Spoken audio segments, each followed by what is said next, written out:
24 years, the youth. So if these people are so-called just trained for exam or job, we do not have innovation in India like that. And as we say that, suppose there is no job, we say, but why actually there is no job? Is it only the people who have the company, they are not able to create job? It's not like that. It's more, many of the time, as we've seen that the applicants who are coming, they are not up to the mark for the particular position. Suppose, I mean, they have the degree, but if you ask them some basic questions, they are unable to say that. So if you just ask them some out of the box questions, you do not see that they are trying to attempt that, because they said it's not there in our syllabus. So if you have that kind of mentality, so we are not going to reach anywhere. So through where we are trying to keep their curiosity alive, and they can shine in any field. So that is our motive. Just wanted to comment on one thing, and basically one thing Tathagata was mentioning in his answer, that he's into his field so far. I just noted that point, and he said that he didn't have the industry exposure like you. But can you? I know that maybe some of us know that you are also into the field, but you kind of created your own job in the industry. So can you briefly mention about that? How you can create your job in the industry? So just to of course. Well, currently the what I am doing, it's research oriented work. But of course, for company, they already they always have a business perspective. They should profit from that. But for me, there are certain jobs which is already defined. I have to do that. But I have the opportunity to make my own program also, research program, so, on what I can work on. And with my academic and research experience, and with Thermo Fisher, suppose the company whom I am working now, right now, I'm trying to kind of integrate certain things so that it's beneficial for me also, and to some extent beneficial for them also. And my research experience until now, the curiosity-driven approach, I will say, has given me this opportunity. Suppose if you have just, blind enough, just I have finished my degree and I'm just going and performing the work there, probably I have not, enjoyed the work, I'll say. So this curiosity-driven approach, this should be very much alive in whichever state, of your career you are. So, and that's also one point why I'm in where. And also the industry allows you to be nowhere. Because generally yes, there are most companies which does not allow you to do that. Yes, the position is already, it was already told it will be like that. So it's a kind of interface between academia and the company. It's not totally inside the company and the business. So I have the opportunity and the freedom to work like that. To be rich as well as to be intellectual. So probably we'll move to the next question for Tathagata. Yes. Yeah. So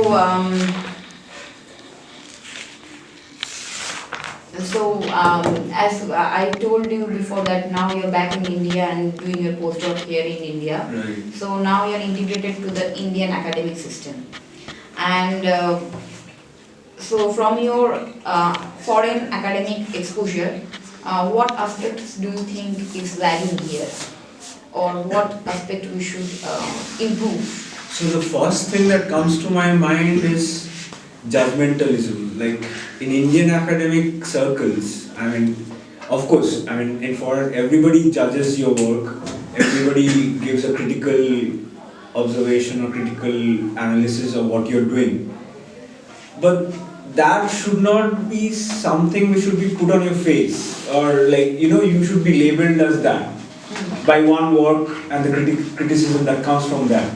Here in India, it's a very, for example, the most important thing in research that I think about is important is being stupid and asking stupid questions. I mean, that mentality here in India is completely lacking, and most of the research scholars I've seen is like, okay, you ask the stupid question, that means you are stupid and you're of no value. I mean, so that is what is a very big thing that is lacking. But I would very much be passionate in saying that most of the biggest research comes or starts from some stupid question. I mean, of course, everybody knows that this doesn't happen. This is a stupid thing that could have happened. But you start searching the stupid thing, and then things come into place, and you go on after it for days. So that is one very big thing that Indian circle I have seen, especially in my mathematics circles. Like, if you don't know this theorem, which is quite fundamental for your work. I think probably this is in other areas also, yes. But yeah. So I'm giving some examples from my area. Like, yeah. So if you don't know, then you are like, what have you been doing? This kind of questions. I mean, in whereas compared to outside, foreign university, as you were talking about, like curiosity driven, what questions can you ask? So that is more encouraged. Whereas here it's more like how many papers you get published, or like Or your marks. yeah. I mean, finally, ultimately, what output you're giving, and that is being put on paper and labeled onto you. I mean, that's what Indian education system or the research system is still doing. I mean, of course, there are reasons why they do it, because there's so many people you can't handle. There you have only 20% of the whole population, like that would be some 1,000 or 10,000 maximum. But here it will go into lakhs or crores if you take 20% of the population interested in research and things like that. So of course there are reasons why. But that cannot evolve. That could be a very, I mean, that cannot be a reason why should we. I mean, we have many people, we cannot teach everyone, so that cannot be the reason that, okay, we say that we only teach 20 of them, we don't teach rest of them. No, I'm not saying about the reason, I'm saying this has brought in this judgmentalism of output oriented. Like, for example, I'll give you a very simple example.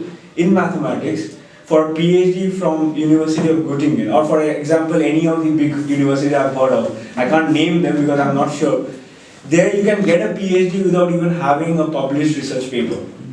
And here in India, starting from Indian Statistical Institute or any of the, like, people here, the faculty, the people who knows what it is above, they are also completely against it. But here you need at least 2 publications. That's a criteria, 2 publications at least in your PhD to be qualified enough for a PhD degree. Whereas in University of Göttingen, which comes within 500 rank, like best known universities, Forget about the rank. they don't have this criteria at all for a PhD degree. You can get a PhD degree without a research publication. That is the kind of, the change, the difference in the mentality that you were talking about and asking about. So that can be seen in what is down on the, like, this particular criteria. I mean, here you look at people, at students, everybody is, how many papers do you have?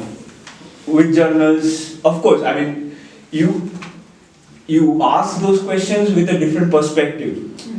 Like, there might be different perspectives to that, like asking how much of output you have made, what are the main contributions of your work, and so forth. That has a different reason altogether and a different background, which you can see in European or American system also.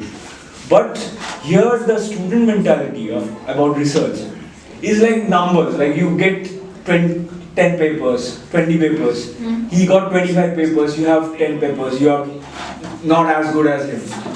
These kind of comparisons, these perspectives, these are very harmful in the system that are existing and needs to be changed. I mean, so it kind of demotivates the students. I mean, and the real purpose of our pursuit of knowledge, I mean, that is not fulfilled, right? I mean, again, if you go to reasons, there are many. I mean, of course, there are valid reasons for why people do like this, but this is what is existing, and which you don't see it there. So on the same note of different type of judging of students' research. The perspectives of judging. But how judging by scientific organizations in these countries, and how do they fund research in these countries, in India and outside, differ based on this judgment. Yeah, so there, what I've seen is the professors who have been selected as like, you know, the pioneers, and they're getting this job as professors, they have a loud voice in whom to choose and whom not to choose. That is there in Europe because of this system they value that, you know, there should be something beyond the numbers on your CV that should speak. So the professor will see your work and he will give you a, if he supports you or he gives you a push, then, you know, it's kind of well settled that there will be some funding arranged for you to get a position. But here in India, things are also good. I mean, I'm not saying that the professors don't have any hold or anything. Like big professors who has been doing good for a long time, if they write a good recommendation, they also can make a lot of difference to this judgment. But over there again, if there is one candidate with 10 papers and your candidate, the professor whom he thinks has a lot of promise to do good work, has only 2. I mean, the committee doesn't have the luxury to support this professor's voice, even though he finds a lot of potential in the work. So that is a very big, like, that is a question I think that you are, like how the scientific circles, How funding funding agencies, yeah, exactly, is affected by this judgment. by this judgmental thing. And you mean in foreign the professor's judgment affects the funding, but here it's Here more it's more like, yeah, number of papers and some particular index or some particular this thing, then you get the funding. then you get the funding. Whereas if, yeah, even if you're promising enough, you don't. Just wanted to add something there, but it's not that it's not there in Either. Europe or in the. It's a common problem. It's there too. I mean, they look into the number of papers as well. However, there are funding bodies who are really interested in fundamental stuff. If your proposal has a Some key, goal. yeah. So if it's, I mean, there are certain organizations which really look into this factor. But I'm being funded throughout. I mean, even now with German foundations, they don't really. I mean, it's competitive, but